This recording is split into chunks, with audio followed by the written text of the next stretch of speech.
안녕하세요. 창업 멘탈 코치입니다. 오늘은 보시는 내용으로 여러분들께 도움되는 내용을 전해드리도록 하겠습니다. 예비 창업 패키지, 초기 창업 패키지, 창업 도약 패키지 등 여러분들이 많은 관심을 가지시는 창업화 지원 사업에 합격을 하시려면 주관기간을 이해를 하신 상태에서 사업계획서 등 전략이 필요한데요.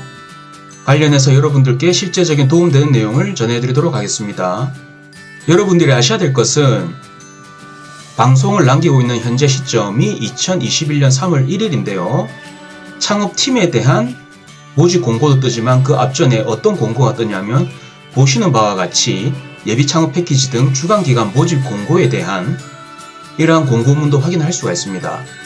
즉 창업팀 여러분들은 기본적으로 주간기간의 통제를 받지만 주간기간도 그 상위 지원기관으로부터의 관리, 통제, 감독으로부터 자유로울 수가 없다라는 것인데요. 이러한 주관기관은 여러분들이 상상하시는 것 이상의 관리와 통제는 기본이며 신규로 지원기관의 자격을 획득하기 위해서는 보시는 바와 같이 서면평가, 발표평가 등의 이러한 엄격한 선정 절차를 가지게 됩니다.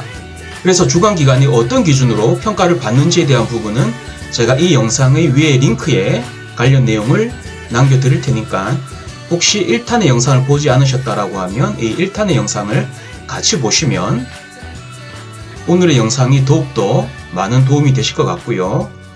그래서 제가 오늘 말씀드리고 싶은 내용은 주관기관이 뽑고 싶어하는 창업팀은 무엇인지, 그로 인해 탈락하는 팀은 어떤 팀인지 관련된 핵심적인 내용을 전해드리도록 하겠습니다. 먼저 그 전에 우리는 창업진흥원에서 발간한 2020년 창업지원기업 이력 및 성과 조사에 대한 이 자료를 우리가 봐야 될 필요가 있는데요. 내용인즉슨 창업진흥원은 2009년부터 2019년까지 창업지원사업을 통해 선정된 기업의 연차별 성과 추적을 하고 있다는 것입니다. 관련해서 우리는 도움되는 내용을 확인할 수가 있는데요.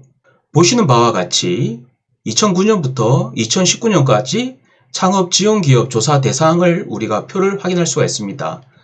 우리는 이 붉은 박스를 친 내용을 관심을 가지고 봐야 될 필요가 있을 것 같은데요. 내용인즉슨 누적 카운팅 대상을 보니 폐업 및 휴업이 한 9,000개사 정도 되고 사업을 유지한 기업이 22,800개사 정도 됩니다. 즉 토탈 32,000개사 중에 적지 않은 거의 30%에 육박하는 9,000개 기업이 폐업 또는 휴업을 했다는 것이죠. 대부분이 폐업이고요. 즉 제가 말씀드리고자 하는 부분은 주관기관이 창업팀을 선발해왔는데 물론 100% 다 잘 될 수는 없습니다. 다만 최악의 경우 이 폐업에 대한 부분은 줄여야 되는데 이 주관기관이 선발한 창업팀이 다양한 이유로 폐업이 늘어난다라고 하면 그 주관기관은 이 창업팀을 잘못 선발한 그러한 경우가 될 수 있다는 것이죠. 그래서 일단 주관기관 입장에서는 체리피커와 같은 즉 창업지원사업의 단물만 빨아먹고 이득만 취하는 체리피커와 같은 기업은 1순위로 배제를 해야 된다는 부분인데요. 앞서 보고자료에서 필요한 내용을 조금 더 살펴보도록 하겠습니다. 보시는 바와 같이 휴업 또는 폐업 현황을 봤을 때 지원기업 중 생존기업은 75%이며 폐업기업은 25%라고 나타나 있습니다. 즉 적지 않은 기업이 창업지원사업으로 선발이 되었는데 폐업을 했다는 것이죠. 물론 그 폐업에는 다양한 이유가 있을 수가 있겠습니다만 일단은 이 폐업이라는 것 자체가 그 주관기관에게는 그리 달가운 상황은 아니다라는 것이죠.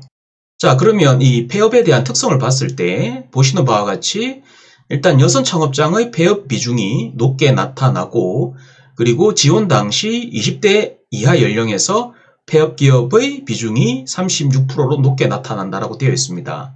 그리고 개인 기업이 법인 기업보다 폐업 비중이 높게 나타나고 또한 지식 서비스업이 제조업보다 폐업 기업 비중이 높게 나타난다라고 되어 있습니다. 그리고 광주, 강원, 충남에서의 폐업 기업 비중이 또 높다라고 보고서에서 우리는 확인할 수가 있는데요.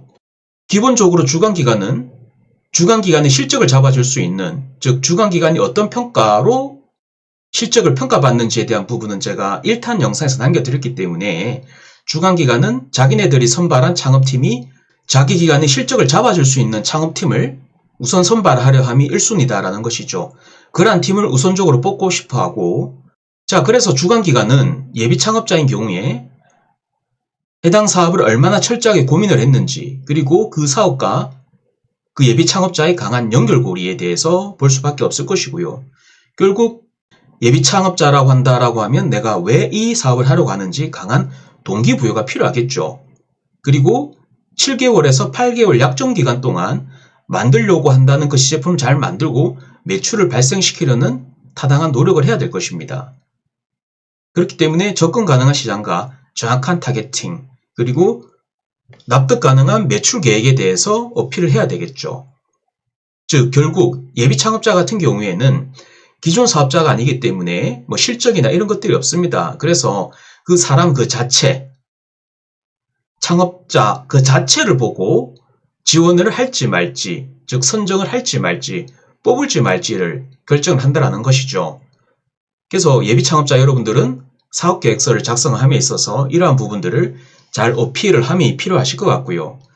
그리고 초기 사업자인 경우에 일단은 기존 실적이 있을 겁니다. 즉 기존 실적이 있는 상태에서 이러한 제품이 보강이 되면 더 많은 실적을 할 수 있다라는 부분으로 어필을 해야 될 것이고요. 다만 이 매출은 해당 시제품에 대한 매출이 아닌 그 기업 자체의 매출이 평가 잣대가 된다는 것이죠. 그래서 초기 창업 패키지 등에 지원을 하시려고 하면 아무래도 실적이 없는 것보다는 있는 게 좋으시고, 그리고 결국 제가 여러 번 강조한 바와 같이 그 주관기관의 실적을 잡아줄 수 있는 기업을 선발하려고 할 것이기 때문에 그 주관기관의 실적에 대한 평가 요소는 매출, 고용, 수출, 투자 유치 등이 된다는 것이죠. 그래서 사업계획서를 작성을 함에 있어서 이러한 부분들에 대해서 주관기관이 바라는 실적을 잘 달성할 수 있다는 전략으로 접근을 하는 것이 필요할 것이고요. 결국 제가 말씀드리고 싶은 부분은 창업은 어려운 것입니다. 그래서 창업사업화 지원금이라는 그 혜택의 단물만 빨아먹으려는 체리피커는 탈락 1순위일 것이고요. 그래서 여러분들은 체리피커가 아님을 강하게 어필하셔야 되겠죠. 상대방 입장에서 생각하면 이 부분은 너무나 당연한 얘기인 것이고요. 그래서 화려한 미사여구보다는 창업자 여러분들의 의지를 반영한 담백한 된장찌개와 같은 사업계획서를 작성함이 절대적으로 필요하다라고 말씀을 드리고 싶습니다. 그래서 다음에는 뽑히는 사업계획서와 불합격하는 사업계획서는 어떤 것인지 핵심적인 내용에 대해서 같이 살펴보도록 하겠습니다. 여러분들의 응원과 격려는 제가 영상을 지속적으로 올리는 힘이 됩니다. 오늘의 영상은 여기까지고요. 추독 좋은 내용으로 여러분들을 다시 찾아뵙도록 하겠습니다. 지금까지 제 영상을 시청해주셔서 감사합니다.